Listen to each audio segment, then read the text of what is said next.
Obrigada, é um prazer enorme estar aqui com vocês para a gente discutir um pouco esse material e discutir sobre habilidades socioemocionais.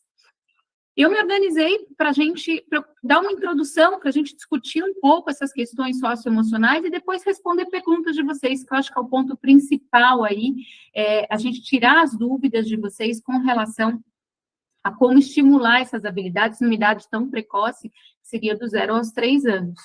Então, vamos lá, vamos conversar a respeito disso. Vou começar a apresentação, acho que 30 minutinhos a gente conversa, e em seguida a gente já começa a responder perguntas. Você me ajuda, Laís, nas perguntas? Opa, e o chat já está bombando, viu? Isso, perfeito, perfeito. Vamos lá. Então, a gente vai começar a discutir um pouquinho sobre essas habilidades socioemocionais do 0 aos 3 anos, que eu acho que é um princípio básico aí. E a primeira pergunta que eu queria colocar para vocês é qual o papel de uma escola de educação infantil. Durante muito tempo, a escola de educação infantil, ela foi vista como um espaço do cuidador, como uma reprodução da casa do pai e da mãe, de acolhimento, né, de cuidado com a criança, e que, assim, além desse papel, hoje em dia, como que a gente enxerga a escola de educação infantil? Né? O que a escola de educação infantil propõe? A gente tem diversos estudos de diversas partes do mundo que mostram que a cada dólar investido na educação infantil, a gente economiza milhares de dólares no ensino fundamental, no ensino médio, principalmente na vida adulta dessa criança, desse adolescente. Por que isso? Porque a educação infantil hoje ela tem um papel muito importante. Vocês pegam um período do 0 aos 3 anos, que em termos de desenvolvimento neuronal, em termos de neurodesenvolvimento, a gente está falando de poda neuronal. A gente está falando de escolhas que o cérebro faz de como ele vai funcionar. E esse é o grande papel que traz a educação infantil para uma postura de uma importância muito grande. É a gente poder entender que o que vocês fazem na educação infantil, ela vai, principalmente nesses 3 primeiros anos, por causa da primeira poda neuronal, que é a primeira escolha que o cérebro faz de como funcionar, é o que a gente vai poder contar nos próximos anos do desenvolvimento dessa criança, para que a gente possa contar numa estimulação, num trabalho mais efetivo com essas crianças. Então, a gente precisa repensar em cada um que está nesse trabalho, nesse período do 0 aos 3, que o cuidado vai muito além do cuidado. Vocês têm um papel fundamental de cuidar, mas também de estimular, de desenvolver características muito importantes para que esse cérebro possa entender a necessidade da manutenção desses processos a longo prazo. E quando a gente fala em habilidade socioemocional, a gente está colocando como uma das habilidades que são necessárias para a vida de uma criança, que são necessárias para a vida de um adolescente, e que a gente tem que considerar isso nesse perfil longitudinal. A gente precisa considerar, se isso não for selecionado nos 3 primeiros anos, durante o período de poda neuronal, como que a gente vai trabalhar isso depois? De que forma os outros professores, de que forma a sociedade, de que forma as outras pessoas podem contar com uma habilidade que não foi selecionada como prioritária no cérebro durante esse período de 0 a 3 anos.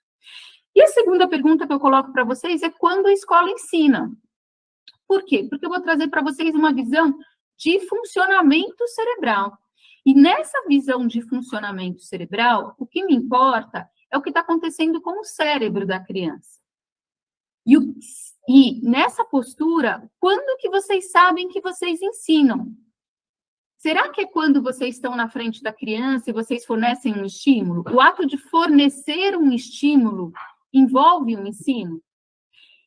No final, eu vou responder essas perguntas para vocês, mas eu quero que essas duas perguntas, que são qual o papel da escola e quando a escola ensina, eu quero que elas permeiem toda a discussão que a gente vai fazer aqui durante esses 30 minutinhos.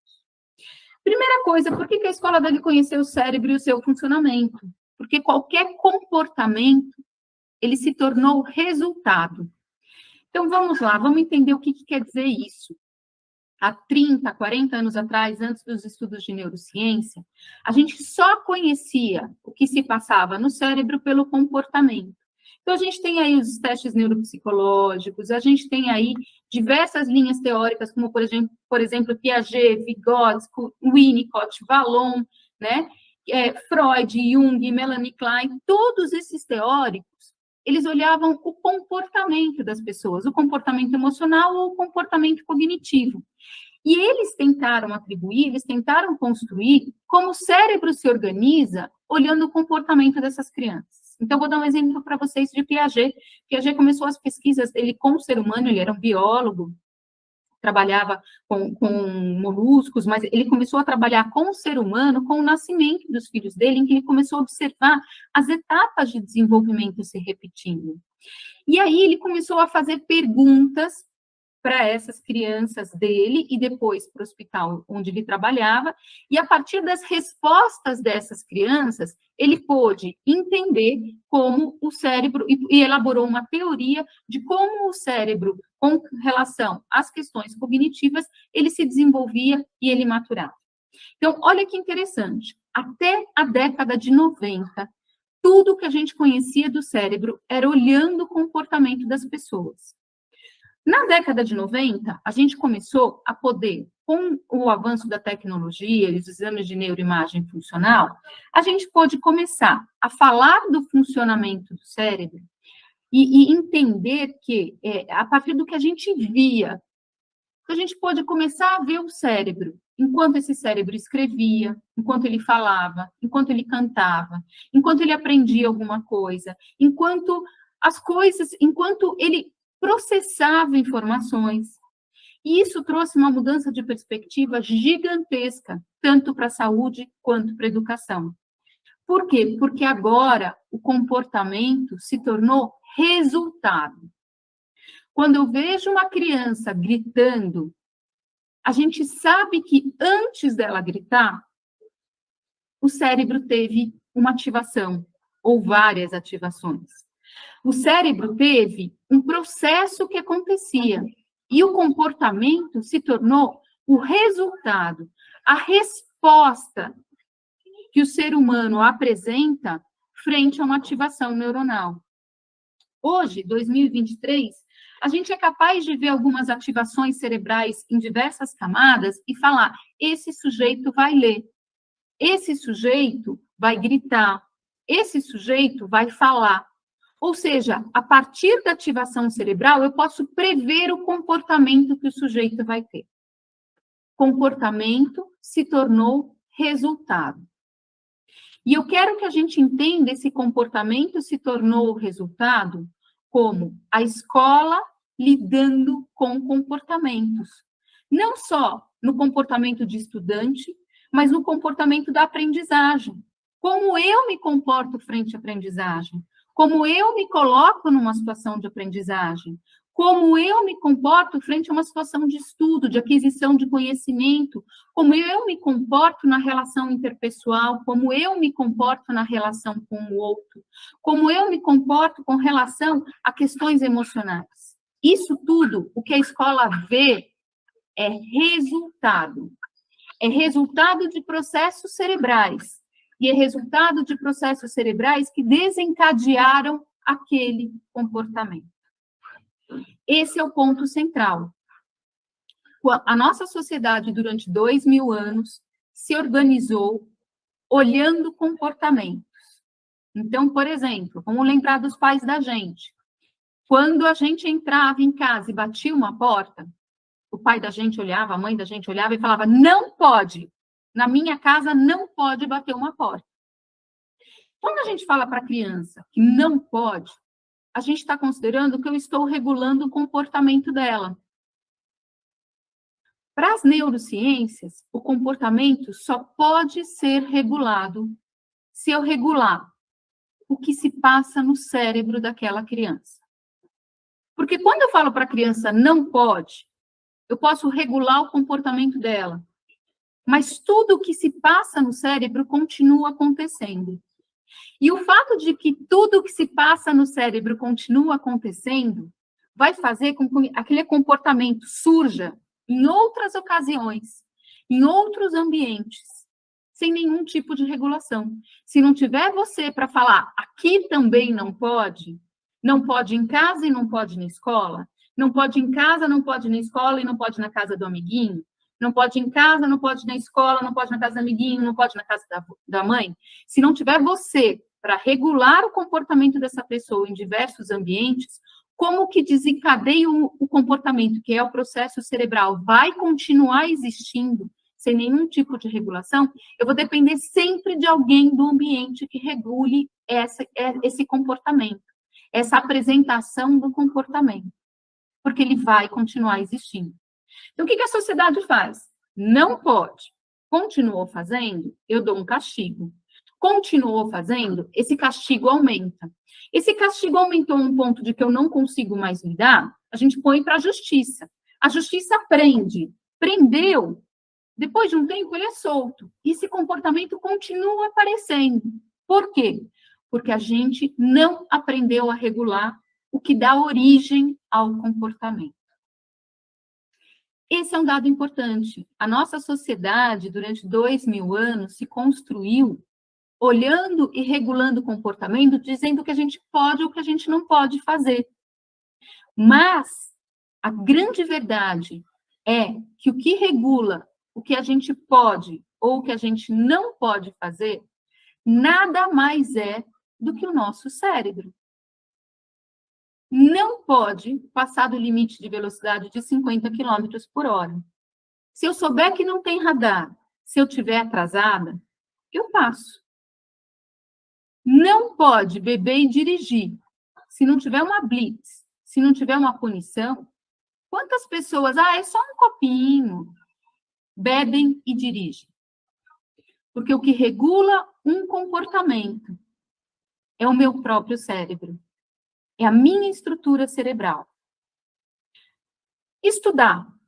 Todo dia eu tenho que estudar um pouquinho, certo? Mentira. Nenhum de nós estuda todo dia um pouquinho. Mas, quando a gente fala que a gente precisa estudar a forma, a estratégia, como que eu vou estudar, não adianta ter uma professora particular. Não adianta o professor sentar do lado para ensinar a estratégia de estudo. O aluno tem que se colocar no papel de alguém que está no contexto do estudar, que está no contexto da aprendizagem, e tem que desenvolver os recursos cerebrais dele para que a aprendizagem aconteça. E esses são os motivos que levam a gente a entender porque a escola tem que conhecer o funcionamento, porque a escola lida com comportamentos, mas ela também é o grande espaço em que a gente consegue levar e desenvolver recursos de maturação e de desenvolvimento cerebral que podem levar uma criança a se autorregular, independente do ambiente. Mesmo que o ambiente ensine ela que aquele comportamento que pode falar palavrão, e a escola fala, não pode falar palavrão. Se eu desenvolver recursos cerebrais para que essa criança possa se autorregular em como que ela fala palavrão, de que forma, em que contexto, em que situações, essa criança pode se regular na infância, na adolescência, e pode ser um adulto que toma as decisões de que quando vai usar o palavrão. Esses exemplos que eu estou dando para vocês são exemplos claros para a gente poder entender essas habilidades socioemocionais. A gente tem diversos estudos que mostram que se a gente não desenvolver esses recursos socioemocionais nos 3 primeiros anos de vida, o cérebro não coloca isso como uma prioridade. Princípios muito importantes do relacionamento social têm sido esquecidos de serem trabalhados nas últimas décadas. Por quê? Porque a gente veio de uma sociedade que vivia com crianças em grupos grandes. As crianças eram cuidadas pelas mães, pelos avós, pelos tios, por famílias que tinham inúmeros irmãos, inúmeros primos, que conviviam todos juntos, e as habilidades socioemocionais eram compartilhadas e desenvolvidas nesses grupos. E a gente passou a viver em espaços menores, em espaços pequenos. Nesses espaços pequenos, A gente não pode contar mais tanto com a mãe, tanto com a avó, tanto com a tia. E essas crianças foram ficando em espaços cada vez menores, com adultos como a avó ou como a babá para cuidar, e isso não está desenvolvendo uma série de habilidades cognitivas e socioemocionais. Qual é o espaço onde a gente pode proporcionar isso? Sem dúvida nenhuma, é a escola. A escola, além de ser um espaço de desenvolvimento cognitivo, ela é o grande espaço de convivência e de desenvolvimento socioemocionais no momento atual. Eu já conversei com muita mãe, muita avó, muita babá, que ficam em casa com a criança e que acham que os 3 primeiros anos, a melhor coisa que pode acontecer para a criança é ficar dentro de casa. Ah, mas eu levo no parquinho, eu levo para tomar sol. Você não está selecionando no cérebro do seu filho rotas que envolvam o relacionamento com outros na mesma faixa etária dele. No parquinho, você está monitorando. No parquinho, você não está deixando ele livre para fazer a experienciação, tanto de questões cognitivas quanto socioemocionais. Então, a escola, durante os primeiros anos, ela é fundamental para que a gente possa desenvolver os recursos cerebrais necessários que essa criança vai levar a longo prazo na vida prática dela. E esse é um ponto muito importante que a gente tende a esquecer. E a gente tende a esquecer com muita facilidade. Porque a gente fala, vamos deixar ele guardadinho, vamos deixar ele para não pegar nenhuma gripe, para não pegar doenças infecto-contagiosas. A criança, no contato com outras crianças, ela fica muito mais suscetível a desenvolver essas doenças infecto-contagiosas. Porém, com os cuidados necessários, se ela não tiver nenhuma doença autoimune, se ela não tiver nenhum problema físico que envolva questões de imunidade, essa criança precisa desenvolver recursos cognitivos e socioemocionais que não são desenvolvidos dentro de casa, em espaços pequenos e privados. Eu preciso de espaços coletivos se eu quiser ter crianças, se eu quiser ter adolescentes e se eu quiser ter adultos que saibam conviver e viver em espaços coletivos. Esses pontos que eu estou trazendo para vocês, eles são fundamentais para que a gente possa trazer as crianças para um desenvolvimento socioemocional maduro, para um desenvolvimento socioemocional saudável. E para que a gente possa trazer para essas crianças a possibilidade de desenvolvimento. E a escola é muito responsável por esse perfil. E aí eu trago para vocês o conceito da neurodiversidade. O cérebro é neurodiverso por natureza. A gente, ele não vem pré-programado. Até onde a gente entende do desenvolvimento cerebral hoje, 2023, ele não tem aquilo que Jung falava de memórias coletivas, de memórias sociais. Todas as memórias, elas são construídas a partir da interação com o ambiente.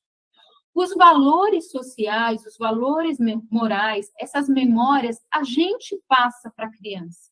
A gente passa de formas que a gente nem se dá conta de que a gente acaba passando.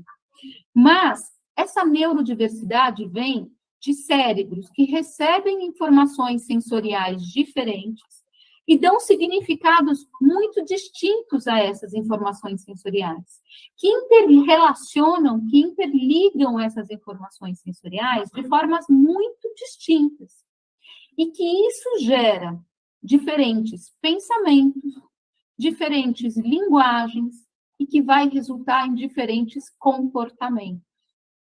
A gente não se dá conta disso, mas essa neurodiversidade, ela começa intraútero, a partir dos estímulos que essa criança recebe ainda dentro do útero, que vai fazendo esse cérebro se organizar de uma forma melhor e mais plástica com relação à análise de uma informação auditiva e visual frente a outras informações sensoriais. Essas informações auditivas e visuais, elas variam, tanto intraútero quanto principalmente extraútero. E esse bebê vai dando significado e vai relacionando essas informações sensoriais de formas cada vez mais distintas. Portanto, o que eu falo não é o que vocês entendem, Por quê? Porque vocês têm significados diferentes para as palavras que eu falo. Vocês têm vivências diferentes para os significados que eu estou passando. E, portanto, para vocês, essa neurodiversidade é uma realidade. Cada um de vocês entende o que eu estou falando, o que vocês estão vivenciando com essa aula comigo de uma forma muito distinta, por vivências distintas, linguagens distintas e compreensões distintas. É por isso que a gente, pessoas criadas, irmãos criados no mesmo ambiente, tendem a viver e tendem a ter significados e ter conceitos tão distintos. Por quê? Porque a gente se relaciona de formas distintas com a informação do ambiente. A neurodiversidade, ela é o grande raciocínio e o grande ponto de apoio das neurociências. E que a gente vai ter que pensar que não é só por essa tendência da medicina de agrupar funcionamentos para que a gente possa estimular com mais facilidade alguns comportamentos ou algumas reações frente a outras, a gente tende a fazer esses agrupamentos e a gente tende a colocar funcionamentos semelhantes dentro de alguns conjuntos para que a gente possa manejar e trabalhar de uma forma mais efetiva. Então, o conceito de neurodiversidade para o cérebro não é exclusivo do transtorno do espectro autístico, do TDAH, da dislexia, é um conceito fundamental para a gente poder entender o cérebro humano. E vocês que trabalham com a estimulação desses cérebros, vocês têm que entender que o que muitas vezes faz sentido, o que muitas vezes é muito legal vocês estimularem, faz sentido e é muito legal para o cérebro de vocês. Para o cérebro daquela criança que está numa determinada fase de maturação, ou para o cérebro daquela criança que não dá significado para aquele funcionamento, isso não faz sentido. Vocês, como estimuladores de cérebro, vocês, como alguém que trabalham diretamente com o funcionamento cerebral, têm que saber e têm que entender trabalhar com a neurodiversidade. A gente não sabe o que aqueles cérebros estão selecionando de informações prioritárias para o funcionamento. A gente não sabe que podas neuronais estão acontecendo que vão dar mais significado para um tipo de informação, para análise de um tipo de informação, frente a outro tipo de informação.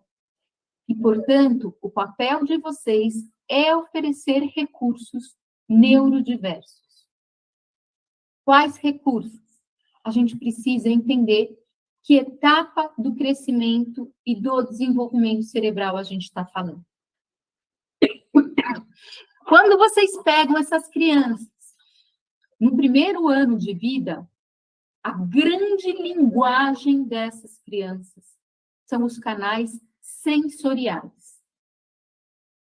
Que é essa linha amarela, essa curva amarela que vocês estão enxergando. A entrada para estimulação cognitiva e socioemocional para essas crianças até o primeiro ano de vida são entradas sensoriais. É assim que vocês chegam e selecionam rotas neuronais nessas crianças. A partir dos 5, 6, 7 meses, a linguagem entra com muita força e vai acompanhar e vai se ligar a esses canais sensoriais até por volta dos 7 anos. E esse é o ponto central.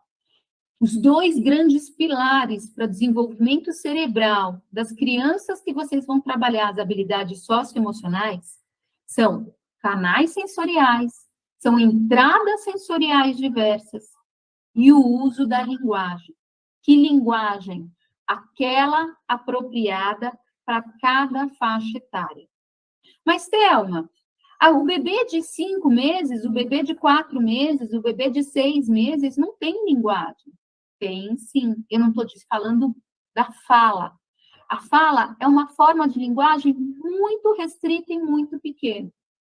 É uma das formas de entrada que começa a fazer sentido para a criança a partir dos 10 meses de uma forma mais efetiva. mas a gente tem a linguagem corporal, a linguagem gestual, a linguagem facial, a linguagem entonacional, a melodia da fala, que são elementos que são compreendidos desde os 4 meses de vida pelo cérebro de uma criança. E que a gente não dá muita atenção, mas eles são fundamentais na interação social. Peguem crianças de 3, 4, 5 meses, olhem para ela muito séria e falam, sua bonitinha! Essa criança vai chorar. Mas eu falei sua bonitinha, eu chamei, foi um elogio. A sua expressão facial, a sua entonação melódica, a sua entonação de fala, é o que está sendo analisado pelo cérebro dessa criança como elemento de linguagem, elemento de interação com o ambiente, e não a fala. Portanto, essa criança vai reagir à forma como você falou, e não ao conteúdo do que você falou. Se você pegar essa criança nessa mesma faixa etária e falar para ele, ai, que coisinha mais feia, que comportamento horrível que você teve.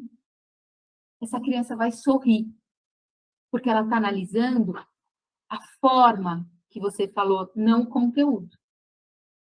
A gente tem que ser muito coerente com relação à forma e ao conteúdo da nossa linguagem gestual, corporal, verbal, vocal. A gente tem que ser coerente para que a criança possa utilizar a linguagem como um recurso para entrar em contato com o que se passa no cérebro delas. A linguagem serve para eu saber o que está se passando no meu cérebro. Mas, para isso, eu não posso olhar só o que a criança fala. Eu tenho que olhar como ela reage em termos motores e em termos sensoriais ao ambiente. Muitas vezes, e vocês, as crianças do 0 aos 3, essas crianças não estão conscientes do poder de comunicação que elas têm não verbal.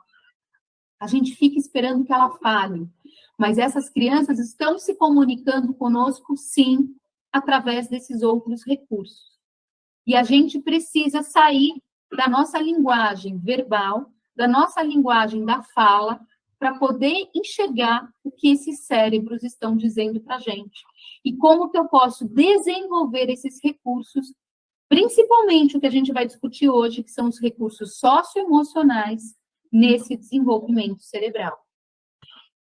As habilidades socioemocionais, a saúde emocional e social, elas são preditoras das habilidades cognitivas.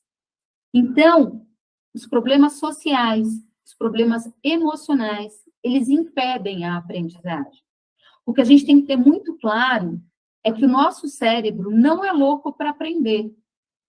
Ele é louco para se manter numa zona de conforto. Se eu emocionalmente não estiver confortável, a aprendizagem não acontece. 10% das nossas crianças hoje têm comportamentos emocionais ou comportamento disruptivos. E essas dificuldades vão persistir por muito tempo na vida dessas crianças. Somando sinais e somando sintomas que a gente vai ter patologias psiquiátricas associadas. As patologias neuropsiquiátricas, elas são um conjunto de sinais e sintomas que levam à disfunção do comportamento, da disfunção social, disfunção cognitiva e disfunções na relação dessas crianças com o ambiente. Se a gente sabe entrar e desenvolver habilidades emocionais e sociais durante períodos de podas neuronais, a gente é capaz de desenvolver recursos para a gente enxergar o que essas crianças estão olhando para a gente ajudar essas crianças a se olharem e se expressarem nesses diversos ambientes e nessas diversas situações. O nosso papel é pensar em como estimular. O professor tem que ter atenção a como a criança olha, ao que ela está olhando, aos sons, aos movimentos corporais. Preste atenção àquela criança que não está olhando quando você fala. ela está olhando para alguma outra coisa, que significado que ela está dando para aquela outra coisa. A gente pode utilizar a música, trechos curtos, mas não adianta deixar a música sozinha. A estimulação do 0 aos 3, ela tem que vir sensorialmente integrada. Quando eu canto uma música, quando eu leio um livro, o foco não é o que eu falo. O foco é a entonação, é a expressão da emoção, é o que essa criança está segurando, é o que essa criança está fazendo, é o que essa criança está olhando, enquanto a música toca, enquanto o livro é lido. Não adianta estar numa sala com uma música, estar numa sala de estimulação de uma criança e deixar a música e achar que essa música por si só estimula a criança. Isso não é verdade. Se eu não tiver a intermediação de um adulto que coloque elementos para significação daquela música, para significação da entonação e da melodia do que está sendo lido, isso deixa de ser uma estimulação e passa a ser, para o meu cérebro, ruído de ambiente. Para os alunos, a gente tem que proporcionar nessa faixa etária a estimulação sensorial, o movimento, enquanto os estímulos são oferecidos.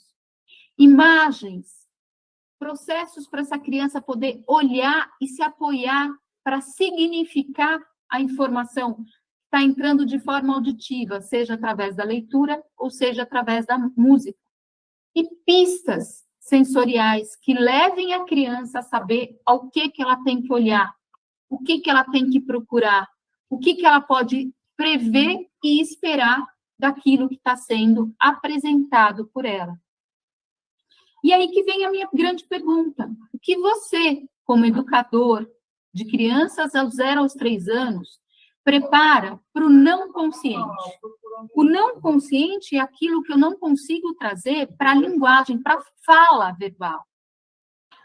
Quantos de vocês preparam cheiros, sons, ritmo, imagens, objetos que vão dar significado ao que essa criança faz no dia a dia?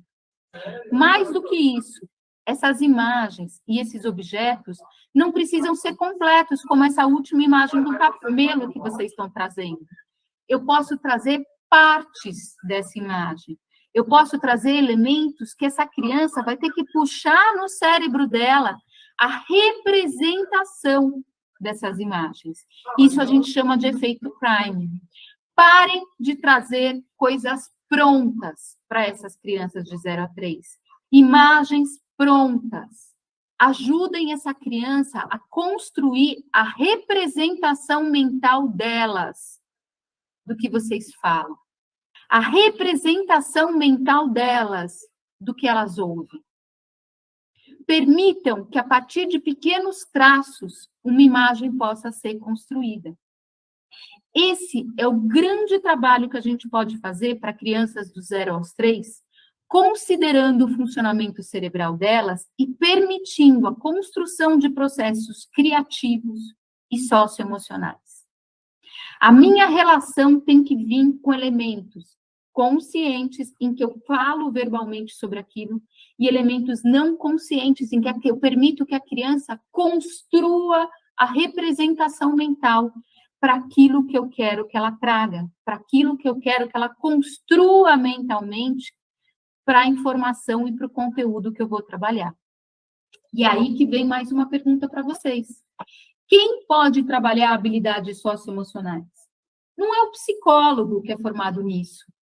Quem trabalha com habilidades socioemocionais é quem tem 3 princípios básicos: a civilidade, a assertividade e a empatia. Quantos de vocês sabem olhar para uma criança e verbalizar o que ela está te comunicando de forma não verbal? Quantos de vocês sabem olhar para uma criança e falar o que deve ser dito numa linguagem que ela saiba compreender? Quantos de vocês sabem dizer o que vocês precisam dizer para uma criança de uma forma civil, de uma forma educada, de uma forma que aquela sociedade considere adequada? Se você tem esses 3 princípios, você pode trabalhar habilidades socioemocionais. A empatia não é só me colocar no lugar do outro quando ele passa por uma situação difícil. A empatia é eu me colocar no lugar do outro enquanto representação de um bebê, de uma criança que está construindo as suas representações de mundo. E que eu vou trazer essas representações de acordo com a possibilidade que ela tem de construir essas representações. De uma forma assertiva e de uma forma civil. Só se trabalha habilidades socioemocionais quem tem. Mais do que isso, eu vou responder aquelas 2 perguntas iniciais. A gente, quando que a escola ensina? A escola só ensina quando um processo cerebral é modificado. Quando o cérebro da criança absorve aquilo que foi passado.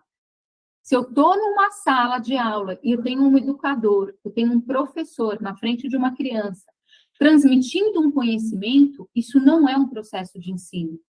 Isso é um processo do professor falar, do professor transmitir uma informação, mas a informação só é absorvida se o meu cérebro deu sentido para ela.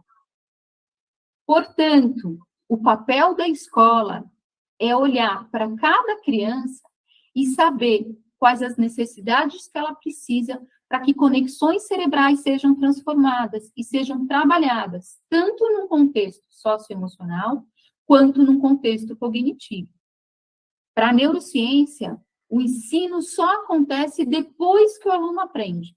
O ensino não é o professor que está na frente falando, é o significado que o aluno dá para aquilo que o professor passa. E esses são pontos fundamentais para que eu possa responder as perguntas de vocês sobre a estimulação dessas crianças. Quais as temáticas? O que eu escolho? O que eu trabalho? Como que eu trabalho com essas crianças? Tudo isso são recursos que a gente precisa aprender a desenvolver com as nossas crianças nessa faixa etária que vocês estão trabalhando, do 0 aos 3. Estou aqui agora para responder perguntas. Espero que tenha ficado claro, que vocês tenham entendido. E estou aqui para responder perguntas. Olha, Vamos Thelma, lá, Laís, você me ajuda? eu separei em vários blocos e eu quero saber se você está preparada para a maratona, porque nós temos 3, 6, 9, 10. Nós temos mais de 20 perguntas, assim, numa olhada rápida. E nós Vamos lá. separamos em alguns blocos, né? É a questão mesmo, que eu acho que muito já foi dito, já foi falado na questão das formas de observação, mas a maior parte das perguntas, Thelma, começa com a palavra como, né? Então, no que diz respeito a bebês, né? Então, você começa a fala justamente nessa idade tão precoce e o quanto é importante, né? A gente já observar isso. E a pergunta, aí eu vou fazer algumas já sobre bebês, que talvez já possam ir respondendo algumas outras, que é, então, vou colocar meio que todas as perguntas de bebê meio que numa só, em relação a como interpretar estas emoções dos bebês de 0 a 3, né? Que estratégias a gente pode utilizar para essa interpretação, para essa interação não verbal, né? Como trabalhar daí essas habilidades socioemocionais nesses bebês, e de que maneira, qual a melhor estratégia para apresentar uma história para essas crianças de 0 a 3. Então, eu começo assim, num condensado. Espero que eu esteja conseguindo traduzir um pouquinho, porque a ansiedade aqui é grande das meninas, tem muita coisa boa. Ótimo, vamos lá, vamos pensar. Como é que a gente interpreta emoções? Nós somos seres humanos, a gente não interpreta emoções. Aí que vem uma diferença importante para o cérebro. As emoções, elas são muito claras. As emoções são uma hiperativação numa área do cérebro que a gente chama de sistema límbico, e que todo mamífero apresenta de forma igual. Tá? Se eu tiver com raiva, o meu olho aperta e eu mostro o dente. Eu começo a falar mais rápido e eu começo a mostrar dente. Como é que é um cachorro com raiva? Ele não mostra dente também? Ele fecha o olho e ele mostra o dente. Qualquer mamífero expressa as emoções básicas do mesmo jeito. As emoções básicas. Lição de casa, filme divertidamente. Alegria, tristeza, raiva, medo, nojo, susto, tá? São as nossas emoções básicas. E essas a gente não interpreta, porque elas são comuns tanto no bebê quanto no adulto. São reações fisiológicas e físicas. A gente feliz, a gente aperta o olhinho e a gente arregala a boca. O bebê faz isso? Faz. Você vê quando ele está dormindo, que ele está tranquilo. Você vê quando ele está numa atividade, numa interação tranquila, em que ele tem um relaxamento da musculatura perioral, da musculatura facial. Então, não entendam que vocês estão interpretando emoções. A gente interpreta afetos e sentimentos. Afetos e sentimentos que não são aquelas emoções básicas. Eu não estou alegre. Eu estou bem. Eu estou feliz, a felicidade, eu estou feliz. Isso é uma interpretação. Por quê? Porque eu consigo esconder de vocês. Emoção nunca é escondida. Tá? Não tenho como esconder emoção. Afeto e sentimento eu escondo, porque tem a ver com a minha história de vida e a forma como eu represento isso.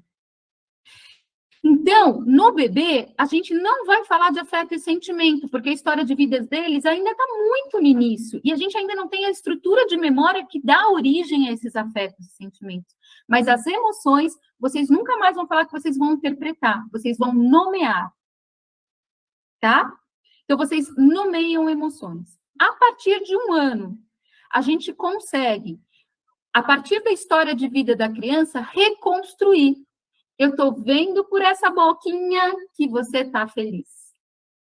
Eu estou vendo pelo jeito como você está enrugando a testa que você está bravo. Eu estou vendo, eu não falo, você está bravo. Porque eu preciso sempre, isso é habilidade socioemocional, estabelecer uma relação para o outro se colocar. O adulto adora ter razão, gente. A gente foi criado numa sociedade que pai e mãe sempre sabem de tudo. Pai e mãe não sabem. Não é porque entrou um hormônio, a gente pariu um filho, que a gente sabe o que está se passando, a gente aprende. E professor é a mesma coisa, educador é a mesma coisa. A gente aprende. E, principalmente, a criança, se ela não tem certeza do que ela está sentindo, ela pode pegar aquilo que você está falando como uma verdade e ela não está sentindo aquilo. Ela não está pensando aquilo. A gente mostra para a criança do 0 aos 3 os sinais que me fazem pensar que ela está sentindo alguma coisa e que aquele comportamento tem relação com o que ela está sentindo. Você jogou o brinquedo. Eu vi que a tua testa estava assim. Você estava bravo, não estava? Isso é habilidade socioemocional. Eu trouxe um comportamento que refletiu no grupo, para o corpo, para a autopercepção e para o automonitoramento. Eu não falo, você jogou porque você estava bravo. Não. Eu mostro o que me fez pensar que ele estava bravo. É ruim quando alguém pega o brinquedo, empatia. Ele puxou o brinquedo da sua mão. Você não vai lá puxar o brinquedo do outro e deixar com aquele menino. Porque senão a raiva vem para você. É ruim que puxem o brinquedo. Ó, trouxe outro. Qual que vocês vão querer? Cada um com um. Criança do 0 aos 3. É a boca fala, o rosto reage e a mão gesticula. O objeto tem que estar presente. A gente traz o objeto, quando eu vou ler, por exemplo, vocês perguntaram como trabalhar histórias. Eu vou pegar essas histórias e eu vou fragmentar. Eu vou trazer o personagem e vou deixar eles mexerem. Eu vou colocar imagens dos ambientes em que esse personagem da narrativa vai estar presente, para que eles possam construir a imagem mental. Eu vou trabalhar sensorialmente, e do 0 aos 3, Maria Montessori já falava, Piaget já trazia para a gente. Do 0 aos 3, é a informação sensorial que mantém a atenção da criança no que vocês estão fazendo. Ler uma história e esperar que a criança fique paradinha te olhando, são só nos momentos emocionalmente muito intensos. Se a criança não estiver emocionalmente envolvida com a história, permita que essa criança manipule e tenha recursos sensoriais para significar a história que vocês estão contando, a música que elas estão ouvindo. Façam expressão facial e manda todo mundo fazer. O que menos importa nessa faixa etária é a sequência lógico-temporal dos fatos. O que mais importa é a compreensão dos elementos, que posteriormente vão se unir nessa sequência lógico-temporal. Conseguir organizar uma história em sequência é por volta dos 4 anos. Nessa faixa etária, eu preciso trabalhar a atenção da criança para os elementos sociais, para os elementos ambientais, para as emoções que fizeram com que um personagem reagisse, agisse ou se comportasse de uma determinada forma. Mais do que a história em si, a importância é para a apresentação, para a leitura do ambiente, para o que aconteceu no ambiente com o personagem, que levou ele a ter um determinado comportamento e a ter uma determinada ação. Tudo bem, Laís? Perfeito. E mais, eu vou até dar continuidade a essa pergunta tua, porque nós temos aqui uma colocação de como lidar justamente com o fato de que em muitos momentos não é possível controlar as emoções, né? E a gente acaba expressando de uma maneira que não é sentida.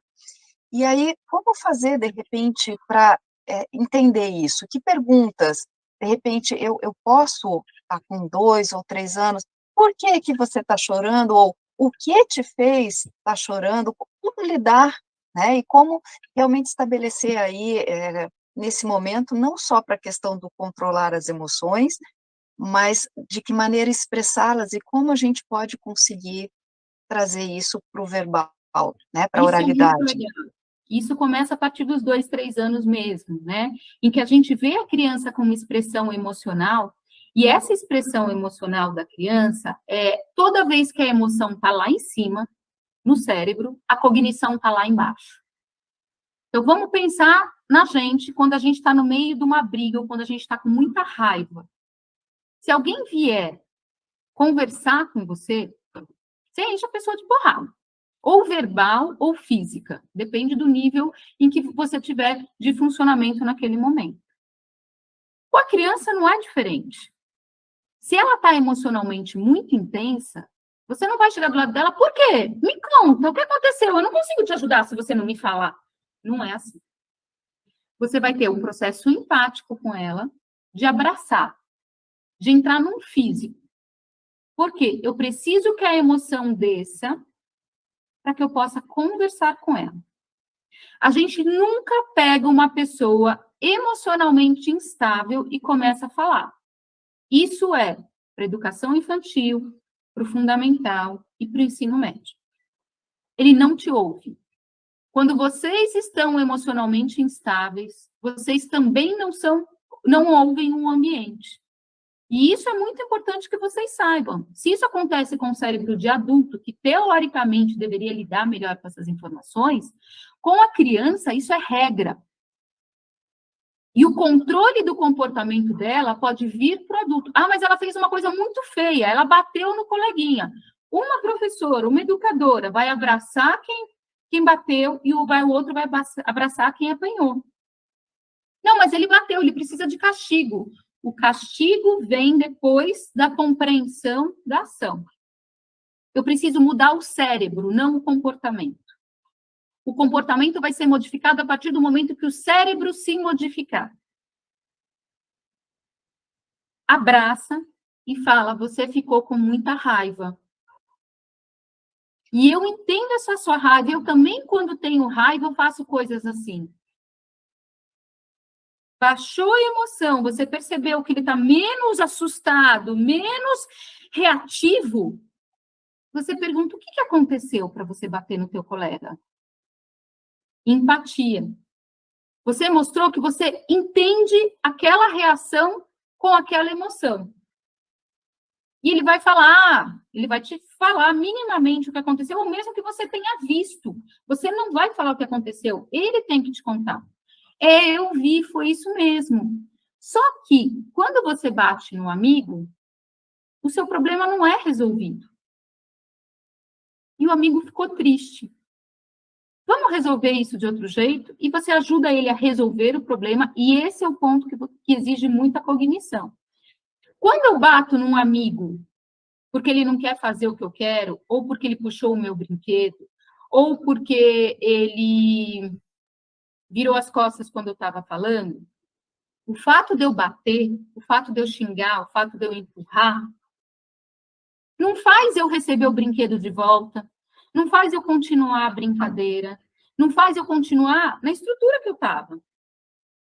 Então, o que a gente tem que mostrar? Fala assim, eu quero que você volte a brincar, porque foi isso que te deixou triste, parar a brincadeira. Eu quero que você volte a fazer, eu quero que você volte a interagir com o seu colega. Como que a gente vai resolver isso? Primeiro passo é cuidar do amigo que você bateu. Certo? E é muito bacana que você coloca com muita clareza o que e como, né? Sem o levantamento dos porquês, que isso realmente ali não vai resolver.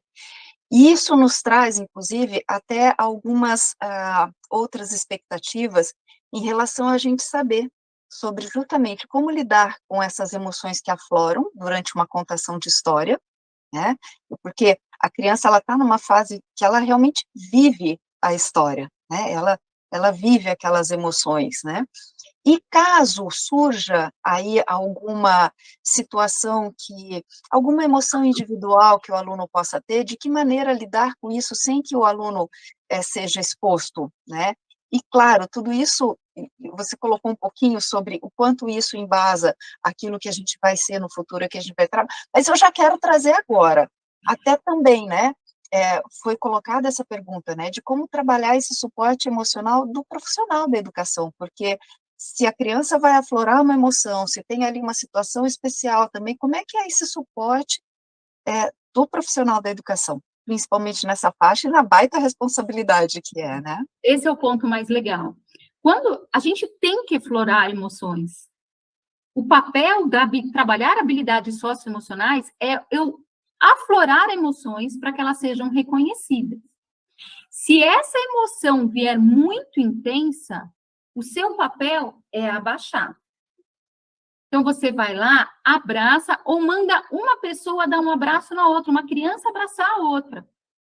Entra no físico, eu preciso do apoio sensorial para trazer para baixar esse emocional da criança. Se você perceber que ela desregulou, abraça, espera um pouquinho e pede a ajuda de um colega para levá-la para um outro ambiente para não ter exposição. Um profissional que tenha disponível para te auxiliar, mas o primeiro vínculo tem que ser daquela pessoa que observou. Você olhar e falar, eu estou te entendendo. Eu estou te entendendo. Fica tranquila que nós estamos te entendendo. E aí a gente pede a ajuda do outro profissional para trabalhar num contexto individual. O sensório motor para essas crianças, eu trabalhar com a sensorialidade, eu abraçar, a criança veio para bater, eu abraço, você dá um contorno corporal importante para a reação que ela vai apresentar. Isso é fundamental. Vocês podem também fazer o espelhamento. Ela começa a chorar, você fala, nossa, isso, choro é de tristeza. Senta no meu colo, fica do meu lado. A agressividade nessa idade, do 0 aos 3, ela pode ser contida com um abraço. A contenção física que a gente faz de crianças em surto vem muito dessa proposta do abraço. A criança veio para te bater, o teu peito segura a mão e você abraça a criança. Eu tô do teu lado, eu tô do teu lado. Fica aqui comigo que eu tô do teu lado. E você vai levando a criança para sair dessa exposição do grupo. A gente tem crianças muito desreguladas depois da pandemia. A gente tem crianças de 0 aos 3 que se desregulam com muita facilidade. Não permitam que elas tenham esses picos disruptivos na frente dos outros. Veja entre vocês quem tem essa coragem, quem consegue vir com esse abraço, que a gente chama isso de um abraço de contenção, né? Para essa criança ir conseguindo diminuir a expressão dessa emoção, para que a gente possa trabalhar com ela no individual a emoção que surgiu. Com certeza, essas crianças são crianças que vocês já estão de olho, vocês já sabem quais são os comportamentos, vocês já sabem um pouco da história, então, já se posiciona mais próximo, já traga recursos sensoriais para que ela possa te mostrar o que ela está sentindo. Com exceção de casos psiquiátricos, tá? Nenhuma criança tem um comportamento do nada. Olhem os sinais. Se cada criança tiver com um bonequinho de massinha, mexendo com esse bonequinho, apertando alguma coisa enquanto você está trabalhando em determinada parte de uma história, aquela criança que começar a apertar com mais força, aquela criança que começar a provocar um atrito maior entre os bonequinhos, é aquela que você já vai se posicionando próximo. É aquela em que você já vai se colocando numa posição que predispõe ao manejo direto daquela criança antes que ela tenha um comportamento mais disruptivo. Aquela criança que paralisa e não consegue fazer, você também vai se aproximando. Esse olhar tem que ser o tempo todo. O livro tem que estar aqui dentro. Você não vai ler o livro e conhecer o livro junto com a criança. Você vai trazer uma história, trazer personagens, e que vão desencadear emoções, sim. E o seu papel é reconhecer essas emoções que estão surgindo dentro de um processo crescente. Eu queria muito deixar uma pergunta aqui para o final, mas diante dessa fala, a gente vai ter que trazer isso para agora, né? Que você colocou que realmente nós tivemos aí um período de pandemia, e então vem aqui uma pergunta bem clara: como competir com as telas? Agora, junto com isso, né, a pergunta a respeito desta observação, realmente, de como é que a gente consegue enxergar isso, e como é que a gente consegue, quais as reações, que transtornos ou que desequilíbrios afetivos podem e devem servir como alerta. E a pergunta que complementa, e que eu gostaria que tivesse sido a última para a gente fechar, mas não vai dar, vai entrar agora, depois a gente faz outra, que é, nas suas palavras, literatura infantil e saúde mental. Qual a relação em suas palavras? Então, vamos lá. As telas, a gente não compete com as telas, a gente oferece alternativas mais gostosas, tá? Você fala, mas a tela é super gostosa. Eu concordo, eu adoro ficar na tela quando eu estou cansada mentalmente. Se eu tiver alternativas ao uso de tela, as crianças, na faixa etária que vocês estão, ainda escolhem essas alternativas. A tela é muito utilizada como um sossega-leão por parte dos pais, né? Que a gente vê no restaurante, terminou de comer, não quer que a criança agite, dá a tela, ou enquanto está comendo, para comer e não percebeu que está comendo. O problema não é a tela, é o uso que a gente coloca para eles. Eu tenho muitas crianças aqui no Instituto de Psiquiatria do Hospital das Clínicas, que é onde eu estou hoje conversando com vocês, que elas têm uma dificuldade muito grande de sair de frente das telas.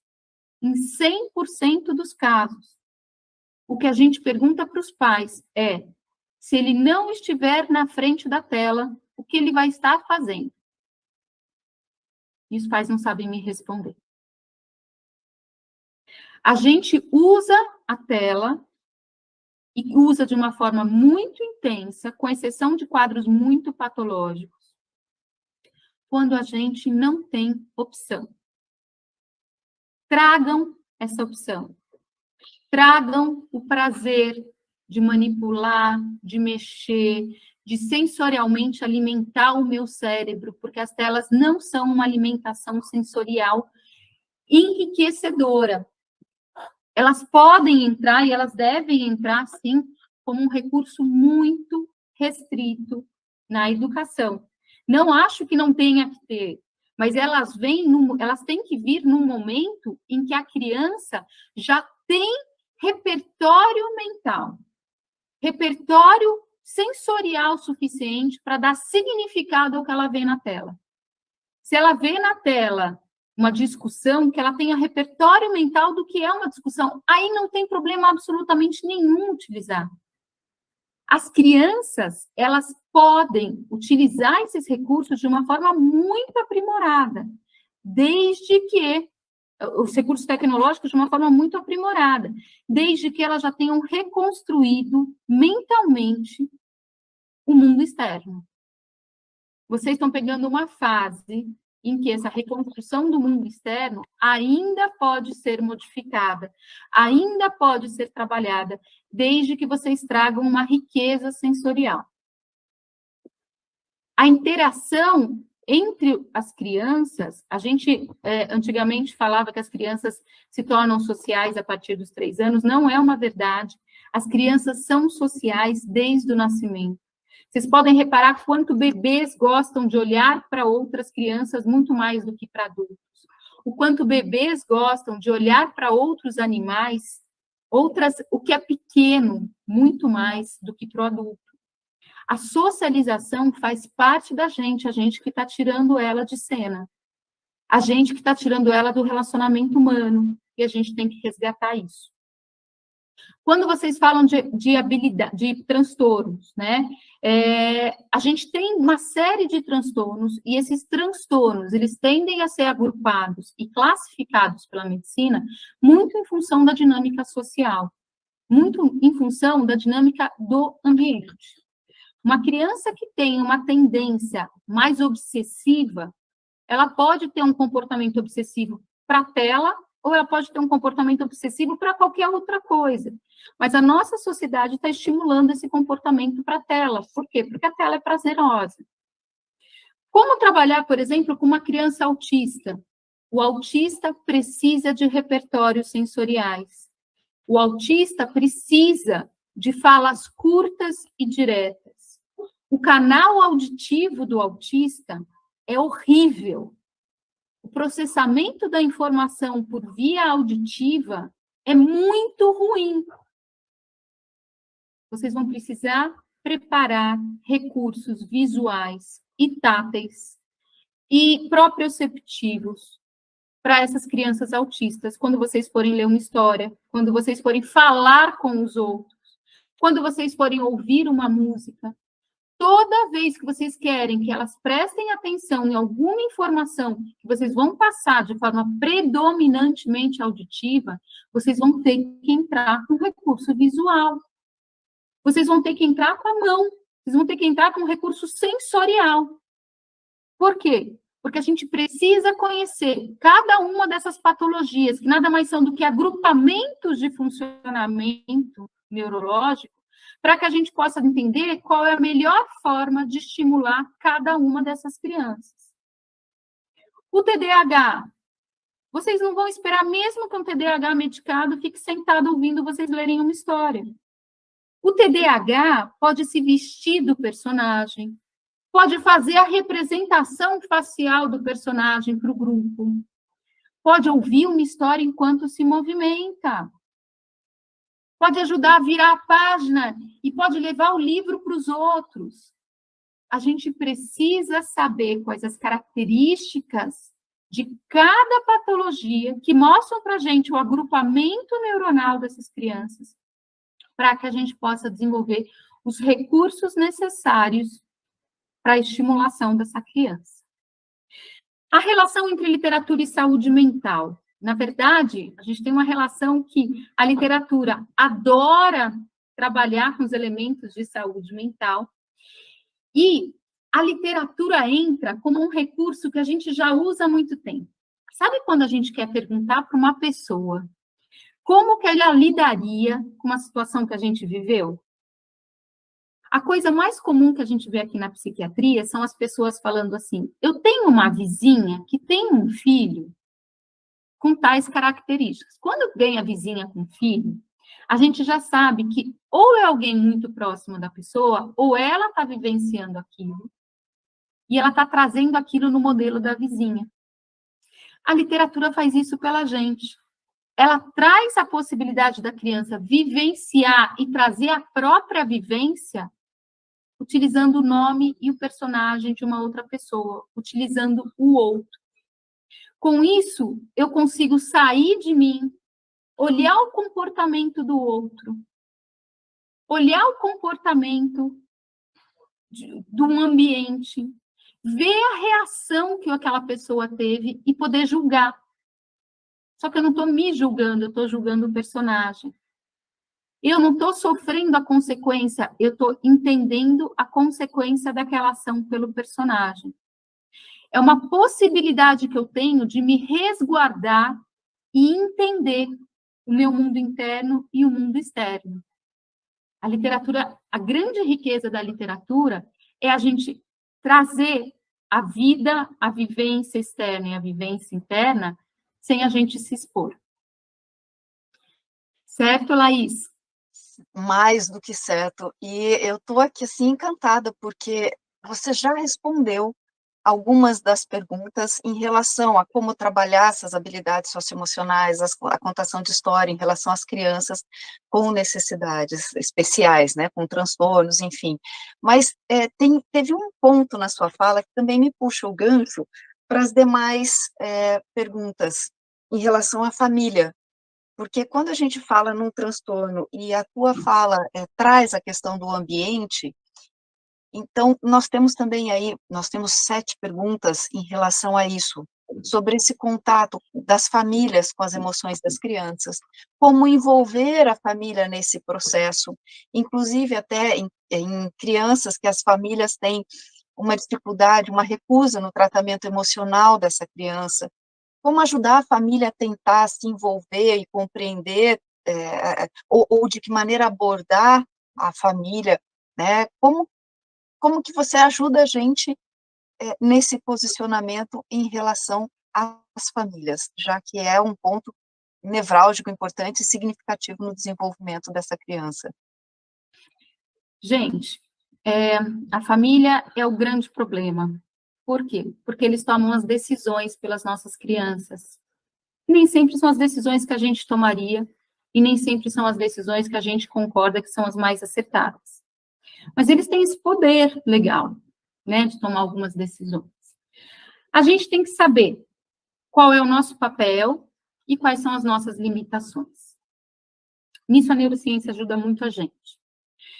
A gente traz, e é interessante a gente poder trazer essas famílias para alguns trabalhos que mostrem para eles como essas crianças sentem, como elas percebem, como elas vivem. Mas eu vou dar um exemplo muito recente aqui do meu trabalho. É um menino que ele tem todas as características de um menino que é fisicamente, que apanha muito. Eu ia falar de abuso físico, mas assim, é um menino que apanha muito. E a gente soube de uma situação pontual que apanhou muito. E a mãe trouxe para a gente. O nosso papel como serviço de saúde não é investigar se foi verdade, se foi mentira, se aconteceu ou não aconteceu, porque a gente não tem poder investigativo, por exemplo. Assim como a educação. Vocês não têm poder nenhum e não precisam investigar. A gente acionou o conselho tutelar. Por quê? Porque eu preciso de um monitoramento na casa desse paciente. Eu preciso que saibam, que alguém saiba o que se passa com esse paciente, com essa criança. E se ele está numa situação de risco. Não é meu trabalho investigar. Meu trabalho é acionar quem pode investigar. A mãe ficou muito brava com a gente. Por que vocês foram denunciar porque o tio bateu? A minha pergunta foi muito simples. Se o que o tio fez com esse menino fosse feito com um estranho no meio da rua, o que teria acontecido com esse tio? A resposta da mãe foi: ele teria sido preso. mas ele não fez na rua. Ele fez em casa. E ele é o tio. Eu também bato, mas eu sou a mãe. Isso vem de um componente familiar e cultural em que a gente acha que as crianças são propriedade nossa.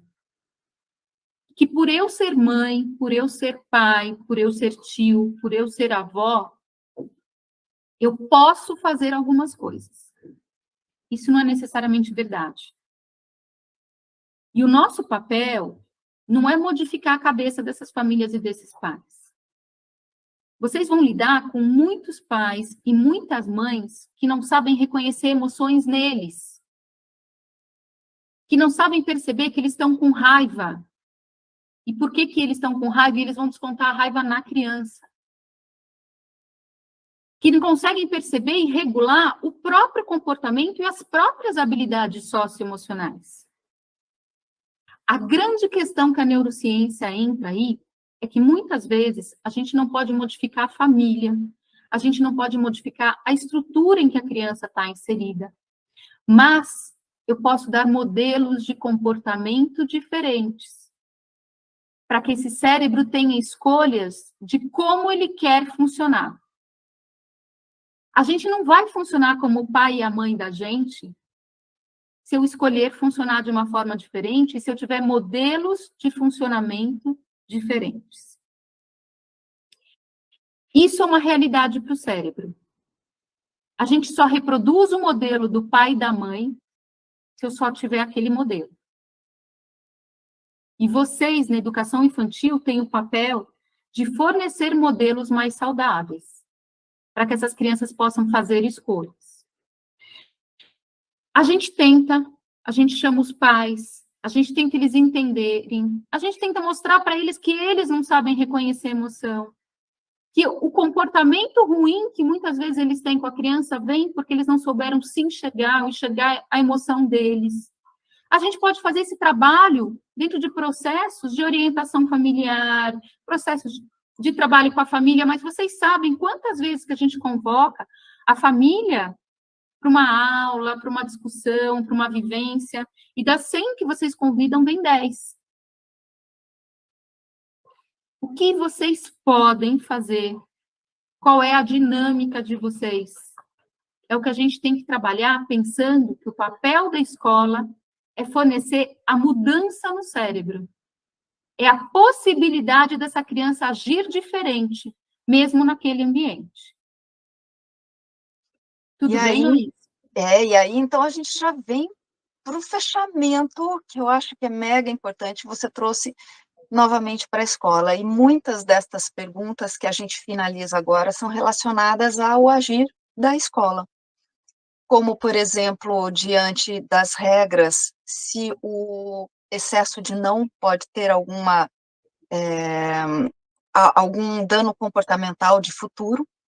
A questão do tempo, quanto tempo trabalhar uma história para a criança conseguir internalizar ou, né, lidar com o que está sendo trabalhado, e no caso de lidar, né, como escolher uma história, de que maneira abordar temas sensíveis a essas crianças através da escola, né? E aí, enfim, a gente, tem mais um monte de perguntas aqui, mas eu acho que o nosso tempo já está meio que esgotando. Aí você vai ter que me levar de novo, mas presencial, né? Porque eu gosto de ir para o sul, que a comida é muito boa, Laís. Porque online não gostei dessa ideia, não. Mas a próxima vez a gente leva no laço, não tenha dúvida. Por favor. E a ideia é essa, então, né? A questão mesmo de como é que a escola pode buscar essa história, qual a melhor história, como abordar isso, como trabalhar o texto de uma forma criativa e construtiva, na questão de demandas, de protocolos, de rotinas, que os professores já têm no cotidiano, né? Como trabalhar essa inteligência socioemocional nas crianças e nos professores dentro de todo esse contexto que a gente vive da escola, envolvendo família, os nossos colegas, enfim, vou deixar para te falar. Perfeito, eu vou deixar para falar essa questão dos professores no final, porque eles vão querer me jogar fora. Então, eu vou deixar para o finalzinho. Duvido! Vamos começar a falar dos nãos. Gente, não é um problema. Desde que a criança possa trabalhar mentalmente o que é esse não. Eu vou dar um exemplo para vocês. Ontem, meu filho, de 8 anos, virou para mim e falou assim: mãe, posso jogar Nintendo? Eu falei: não. Ele falou: ai, que droga, eu queria muito jogar. Eu não tenho nada para fazer. Eu falei: filho, eu queria muito não ter nada para fazer. Por que você não vai jogar Nintendo hoje? Ah, porque é terça-feira. Perfeito, você não precisava nem ter me perguntado. Ah, mas eu quero. Filho, se você continuar insistindo nisso, eu vou ter que tirar do final de semana. Porque você está me mostrando que você não consegue se controlar. O não demais não é um problema, desde que ele não fique o não pelo não. Não porque eu não quero. Isso dá raiva. Não porque eu estou falando que não. Todos vocês lembram dos pais de vocês falando isso. Isso gera raiva. E enquanto a criança não sabe nomear essa raiva, isso é um complicador importante para estabelecer qualquer vínculo e qualquer relação. O não tem que vir dentro de uma proposta coerente e ele não precisa ser explicado pelos pais.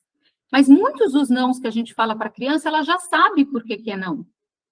Foi esse exemplo que eu passei para o filho de vocês. Por que você não pode? Ele sabe a regra. A criança de 2 a 3 anos, a gente pode falar não. Mas mais importante do que eu falar um não, é eu falar o que ela pode fazer. Se eu falar para vocês, não pensem num elefante cor-de-rosa. O que aconteceu na cabeça de vocês? Pensamos no elefante cor-de-rosa. Tá todo mundo com elefante cor-de-rosa na cabeça. Educar é a gente ensinar como o cérebro da gente funciona. Quantas vezes a gente vê aqui no hospital uma criança fazendo uma porcaria e eu não falo para ela não pode. Eu falo: Mariazinha, vem cá. O que está acontecendo aqui? Olha o que está acontecendo com esse brinquedo. Eu mostro para ela o que ela pode. E entretenho a criança no que ela pode. Para que ela aumente o repertório dela de ação do que ela pode. E eu reforço positivamente o quanto é legal ela fazer o que ela pode. O quanto que pode ser prazeroso eu fazer o que eu posso. É essa inversão que a gente precisa dar. O não pode vir, sim, desde que eu tenha repertório, desde que eu tenha possibilidades para explicar esse não, e principalmente para levar a criança para aquilo que ela pode e que ela deve fazer. Quanto tempo eu fico com uma criança para contar uma história ou num processo de estimulação? Depende da idade da criança e depende da capacidade dessa criança de absorver estímulos. Se eu estiver falando de uma criança com TDAH, eu preciso medir isso. Grande parte dos relatórios, quando vem com o tempo de atenção delas, e a gente precisa ter ideia. Crianças de 2 a 3 anos, eu não elaboraria uma atividade com mais de 2 a 3 minutos que não fosse sendo retomada a cada 2 a 3 minutos. Eu posso passar numa atividade de 30 minutos, mas essa atividade ela vai tendo a cada 2 a 3 minutos, eu tenho que retomar a atenção dessas crianças com uma mudança de atividade, com uma mudança de tema, com uma mudança de entonação, para que ela possa retomar essa força, esse potencial cognitivo. Quantas vezes uma temática tem que aparecer? Olhe para a criança. Por que a criança gosta tanto de repetição? Porque a repetição é um organizador. Deixa a criança escolher, deixa ela ver se ela quer falar de novo. Às vezes ela não quer ouvir de novo porque ela ainda não elaborou. Ela tem alguma coisa que ela precisa elaborar. Às vezes ela quer que você fale de novo porque ela ainda não conseguiu entender uma série de elementos daquele ponto. Deixem a criança se expressar, tá? O que eu escolho para trabalhar com uma criança em determinada faixa etária? Primeiro, escolham o que ela vivencia, o que ela vive. O que aparece como uma dinâmica. Normalmente, em criança do 0 aos 3, é o período de construção interpessoal, na minha relação com o outro. O que eu quero e o outro não quer. o que eu faço e o outro não me deixa fazer. São essas relações que vão ser o ponto central, que vão ser o cerne da sua relação com o outro. E é isso que deve ser trabalhado. No teu grupo, morreu o cachorrinho, morreu o avô, morreu alguém próximo, aquele tema pode entrar. Tragam temas que estejam relacionados à vivência, ao que eles ouviram, ao que eles perguntam e ao que eles vivenciam. Os temas são da realidade, que podem ser discutidos de uma forma mais fantasiosa ou mais concreta. Vejam livros apropriados para a idade, porque eles tendem a ter um estudo do autor, da forma como apresentar esses conceitos, né? E, para finalizar, eu vou falar um pouquinho dos professores, como trabalhar a habilidade socioemocional dos professores. Quando a gente fala nos professores, na coordenação, na equipe escolar, eu espero estar falando de cérebros adultos. Primeiro ponto de um cérebro adulto é se reconhecer numa situação. Eu quero que vocês reconheçam quando uma criança está triste. Mas para vocês reconhecerem uma criança triste, eu preciso que vocês percebam quando vocês estão tristes. Quando vocês não estão bem. Quando vocês não estão em condições de fazer um determinado manejo com a família, porque aquilo está mexendo com conteúdos de vocês. Quando que a raiva aparece, como adultos, eu espero que quando essas questões de reconhecimento das emoções, elas aparecerem, eu espero que vocês tenham recursos para não se colocar de frente a determinadas situações, e mais do que isso, recursos de buscar ajuda. Na saúde e na educação, não tem como vir com aquele papo de dá tempo, vamos deixar passar, o tempo cura. Nós precisamos de ajuda o tempo todo, porque a gente recebe cargas emocionais gigantescas nas costas da gente.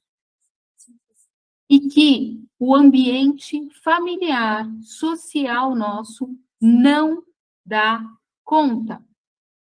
Eu preciso ter ajuda especializada. Eu preciso ter um terapeuta. Eu preciso ter válvulas de escape com coisas que eu gosto de fazer e que eu me sinta bem. Eu preciso ter esses manejos. O deixar para lá não pode existir em profissionais de saúde e educação. Deixar passar e o tempo cura, eu espero sinceramente que parem de fazer parte do repertório da saúde e educação.